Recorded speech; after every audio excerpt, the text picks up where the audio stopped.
Bismillahirrahmanirrahim. Assalamualaikum warahmatullahi wabarakatuh. Halo semuanya.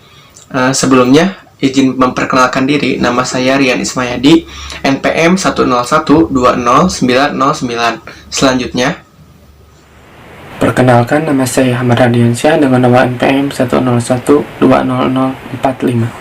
Selanjutnya, nama saya Bagas Syabani Sabrawera, NPM 101200014. Selanjutnya, nama saya Yusuf Maulana Nur Sidik, NPM 101120029.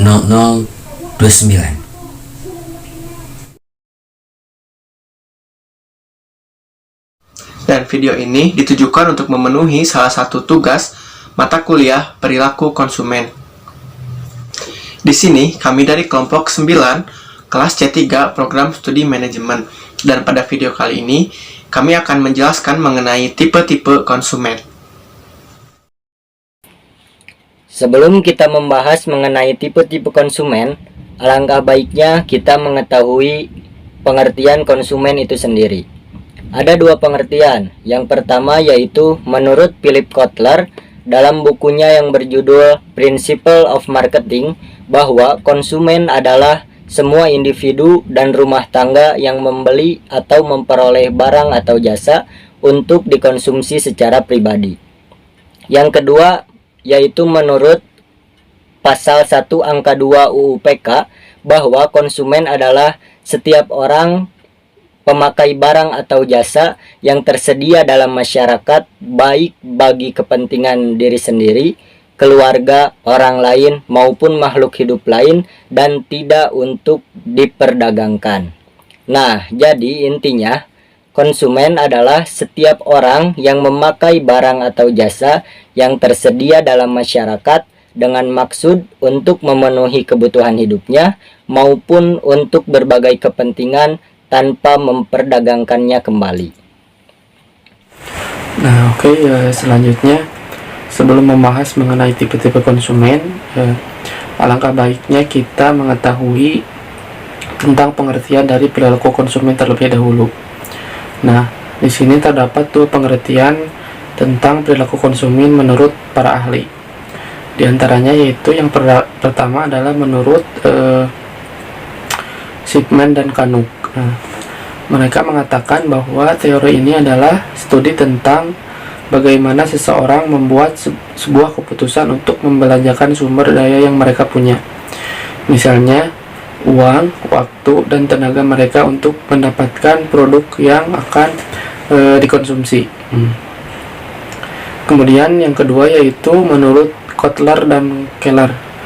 Keduanya sepakat bahwa teori perilaku konsumen adalah sebuah studi yang mempelajari individu, kelompok, maupun organisasi dalam memilih, membeli, menggunakan, dan mengevaluasi produk untuk memuaskan kebutuhan dan keinginan mereka.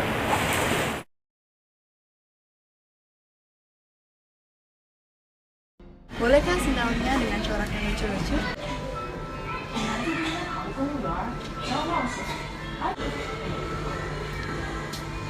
Bolehkah pas kafenya ada yang baru dengan corak yang lucu-lucu juga?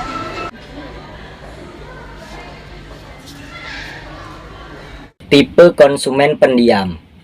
Tipe yang satu ini sebenarnya akan sangat menguntungkan, sebab sebagai orang yang tertutup, tipe konsumen pendiam ini tidak akan mudah mempercayai orang baru. Tapi ketika dia sudah percaya, maka dia akan menjadi loyal dan bisa melakukan banyak hal dengan orang tersebut. Nah, untuk menghadapi tipe konsumen pendiam ini, yang pertama, kita perlu menguasai cara komunikasi yang lebih agresif namun berkualitas. Yang kedua, mulailah dari menginformasikan hal-hal dasar tentang produk sambil berusaha menjalin kedekatan emosional dengan pertanyaan umum tentang diri mereka. Mungkin memang mereka tak akan menanggapi, tetapi pemahaman mereka akan bertambah lewat informasi yang kita berikan.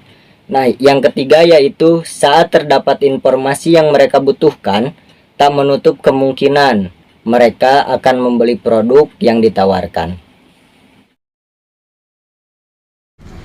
Mbak, iya di sini paling mahal ada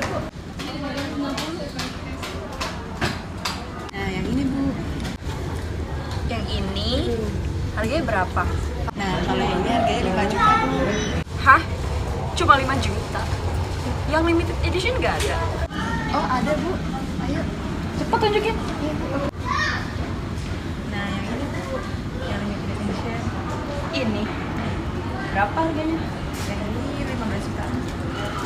15 juta doang? Yang 20 kan nggak ada? Ada tipe konsumen arogan. Beda dengan kali tipe arogan, di mana mereka akan selalu merasa paling tahu tentang banyak hal. Sehingga ketika adu berargumen dengan orang lain, dia akan terus memposisikan diri sebagai orang yang tak mau kalah. Berikut ada beberapa cara menghadapi konsumen arogan. Yang pertama, banyak bersabar dan jangan adu argumen dengan mereka. Kedua, upayakan untuk banyak menguji mereka dengan berbagai cara supaya konsumen tersebut menjadi lebih nyaman saat akan bertransaksi. Ketiga, cukup memberikan brosur yang mereka minta, lalu jelaskan sesuai yang ditanyakan tanpa terlalu banyak melebih-lebihkan. Dan yang keempat, berbicara setelah dia selesai berbicara dan jangan memotong pembicaraan. Boleh, Ibu, silakan lihat produk baru dari kami berupa tempat makan. Oh, ini produk baru ya, Mbak? Iya, produk baru. Ini harganya 45.000 buat satu doang? Iya, Bu, satu aja. Mahal juga ya. Tapi ini dengan kualitas terbaik, Ibu. Oh, gitu. Ini kira-kira tahan lama nggak sih, Mbak? Terus abis itu kalau misalkan kita bawa sop nanti bakal tumpah nggak sih? Bakal bocor gitu. Terus kalau misalkan kita taruh di tempat panas ini bakal meleleh nggak sih, Mbak? Terus Mbak, kalau misalkan ini warnanya cuma ini doang ya? Nih anak saya tuh sukanya warna merah, terus saya sendiri sudah suka warna ungu, tapi ini nggak ada, Mbak. Terus kayak saya tuh pengen beli yang lebih gede karena anak saya tuh ada banyak, ada 7, dan kayaknya kalau misalkan cuma bawa segini doang tuh kayaknya nggak bakal cukup, apa saya harus borong. Ini harganya mahal banget loh, Mbak. Ada tipe konsumen yang cerewet. Nah, tipe ini akan sangat bertolak belakang dengan karakter atau konsumen yang tidak banyak bicara. Mereka akan lebih banyak mendominasi pembicaraan, bahkan ketika baru bertemu dengannya. Nah, berikut ada cara untuk melayani pelanggan yang cerewet. Yang pertama, bisa menjadi pendengar yang baik. Maksudnya, jadi kita jangan, kalau misalnya bertemu dengan konsumen yang cerewet, kita jangan ikut melayani cerewetannya, jadi jangan sampai saling adu pembicaraan. Yang kedua, biarkan mereka pembicara sampai puas dan sebaiknya jangan memotong pembicaraannya. Jadi jangan sampai kita juga memotong pembicaraan juga, karena itu juga tidak sopan. Yang ketiga, mintalah izin ketika ingin memotong pembicaraan dengan nada yang sopan. Terus selanjutnya, ketika mendapat giliran berbicara, maka upayakan menjelaskan semua hal yang memang berkaitan dengan kemungkinan transaksi dengan konsumen ini. Nah, itu adalah tipe konsumen yang cerewet.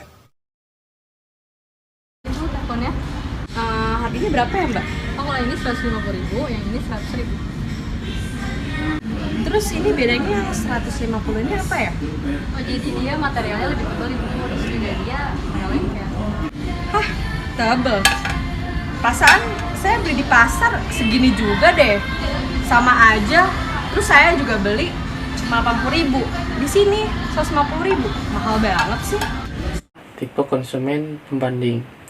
Nah, dalam menghadapi tipe konsumen dengan karakter yang seperti ini, memang membutuhkan wawasan yang tidak sekedar terpaku pada produk bisnis yang kita miliki, tetapi juga kita harus memiliki pengetahuan terhadap produk kompetitor.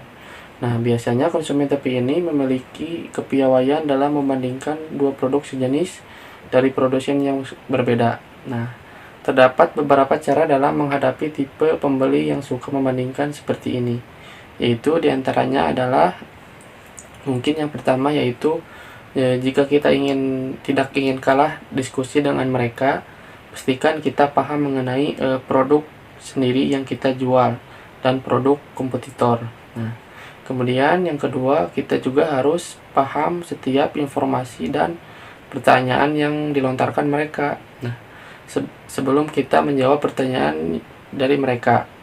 Kemudian yang kedua yaitu kemudian yang ketiga yaitu kita jangan sampai terbawa emosi. Nah, kita jangan terbawa emosi ya.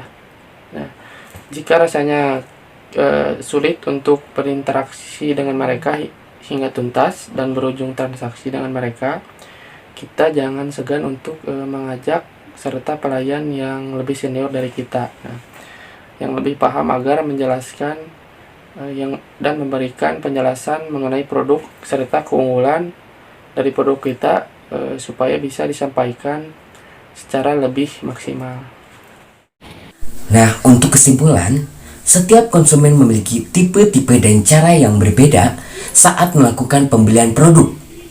Oleh karena itu, untuk menangani konsumen diperlukan perlakuan yang berbeda, tentunya sesuai dengan tipe konsumen itu sendiri. Nah, oke, mungkin itu saja yang dapat kami sampaikan. Semoga bisa bermanfaat bagi kita semua. Kami dari kelompok 9 pamit undur diri. Mohon maaf apabila ada kesalahan. Terima kasih. Wassalamualaikum warahmatullahi wabarakatuh.